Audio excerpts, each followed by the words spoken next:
ವೈಫಲ್ಯ ಯಾರು ಅಂತೇಳಿ ಅವ್ರ ಕ್ಷೇತ್ರ ಜನ ಹೇಳ್ತಾರೆ. ರಾಜ್ಯದ ಅಧ್ಯಕ್ಷನಾಗಿ ಕಳೆದ 1 ವರ್ಷದಲ್ಲಿ ನಿರಂತರ ಹೋರಾಟ ಮಾಡಿ ಇವತ್ತೊಬ್ಬ ಮುಖ್ಯಮಂತ್ರಿ ಇವತ್ತು ಮೂಢ ಅಕ್ರಮವಾಗಿ ನಿವೇಶನಗಳನ್ನೇನು ತೆಗೆದುಕೊಂಡಿದ್ದಾರೆ. ಇದು ಅಕ್ರಮ ಆಗಿಲ್ಲ ಅಂತ ಹೇಳ್ತಿದ್ದಂಥ ಸಿದ್ದರಾಮಯ್ಯನವರಿಗೆ 14 ನಿವೇಶನಗಳನ್ನು ವಾಪಸ್ ಕೊಟ್ಟಿದ್ದಾರೆ. ವಾಲ್ಮೀಕಿ ಅಭಿವೃದ್ಧಿ ನಿಗಮದಲ್ಲಿ ನಾಗೇಂದ್ರ ಮಂತ್ರಿ ಸ್ಥಾನಕ್ಕೆ ರಾಜೀನಾಮೆ ಕೊಟ್ಟಿದ್ದಾರೆ. ಇವೆಲ್ಲದಕ್ಕೆ ಪರಿಣಾಮ ಏನು ಅಂತ ನಮ್ಮ ಭಾರತೀಯ ಜನತಾ ಪಾರ್ಟಿ ನಮ್ಮ ಕಾರ್ಯಕರ್ತರು ನಿರಂತರ ನಾವು ಹೋರಾಟ ಮಾಡ್ತಾ ಇದ್ದೇವೆ ರಾಜ್ಯಾದ್ಯಂತ. ಇದರ ಪರಿಣಾಮ ಇವತ್ತು ರಾಜ್ಯದ ಮುಖ್ಯಮಂತ್ರಿ ತುದಿಗಾಲಲ್ಲಿ ನಿಲ್ಲಿಸ್ತಕ್ಕಂಥ ಕೆಲಸ ನಾವು ಮಾಡಿದ್ದೇವೆ. ಪಕ್ಷ ಯಾವ ರೀತಿ ಅಂತ ನಿರ್ಧಾರಕ್ಕೆ ನಾವು ಬದ್ಧ. ನಾನು ಯಡಿಯೂರಪ್ಪನವರು ಬ್ಲಾಕ್ ಮೇಲ್ ಮಾಡ್ತಾ ಇದ್ದಾರೆ ಅಂತ ಹೇಳಿದ್ದಾರೆ ನಾವು ವಿಜೇಂದ್ರ ಅವರನ್ನ ರಮೇಶ್ ಜಾರಕಿಹೊಳಿ ಅವರು ಎಚ್ಚರಿಕೆಯಿಂದ ಮಾತನಾಡಬೇಕು. ಯಡಿಯೂರಪ್ಪನವರು ರಾಜ್ಯ ಕಂಡಂತ ಅಪ್ರತಿಮ ಹೋರಾಟಗಾರ.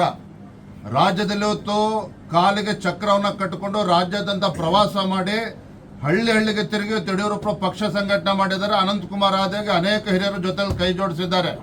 ರಮೇಶ್ ಜಾರಕಿಹೊಳಿ ಅವರು ಇತ್ತೀಚೆಗೆ ಪಕ್ಷಕ್ಕೆ ಬಂದಿರತಕ್ಕಂಥವ್ರು. ಯಡಿಯೂರಪ್ಪನವ್ರ ಬಗ್ಗೆ ಮಾತಾಡಬೇಕಾದ್ರೂ ನಾಲ್ಗೆ ಬಿಗಿ ಹಿಡಿದು ಮಾತನಾಡಬೇಕು. ಯಡಿಯೂರಪ್ಪನವ್ರ ಬಗ್ಗೆ ಮಾತಾಡಬೇಕಾದ್ರೆ ಬಿಗಿ ಹಿಡಿದು ಮಾತಾಡಬೇಕು. ನಾನು ಇವತ್ತು ರಾಜ್ಯದ ಅಧ್ಯಕ್ಷ ಇದ್ದೇನೆ. ಅವ್ರು ಏನೇ ಸಮಸ್ಯೆ ಇದ್ರು ಕೂಡ ದೆಹಲಿ ಮಟ್ಟದಲ್ಲಿ ಮಾತನಾಡಲಿ. ಅದ್ರ ಬದಲು ಪತ್ರಿಕೆಗಳ ಮುಂದೆ ಕೂತ್ಕೊಂಡು ಯಡಿಯೂರಪ್ಪನವ್ರ ಬಗ್ಗೆ ಮಾತನಾಡಿದ್ರೆ ರಾಜ್ಯದಲ್ಲಿ ಲಕ್ಷಾಂತರ ಕಾರ್ಯಕರ್ತರ ಮನಸ್ಸಿಗೂ ಕೂಡ ನೋವಾಗ್ತದೆ. ಅವ್ರು ಓಡಾಡೋದಕ್ಕೂ ಕೂಡ ಕಷ್ಟ ಆಗ್ತದೆ. ಯಡಿಯೂರಪ್ಪ ಅವರೇ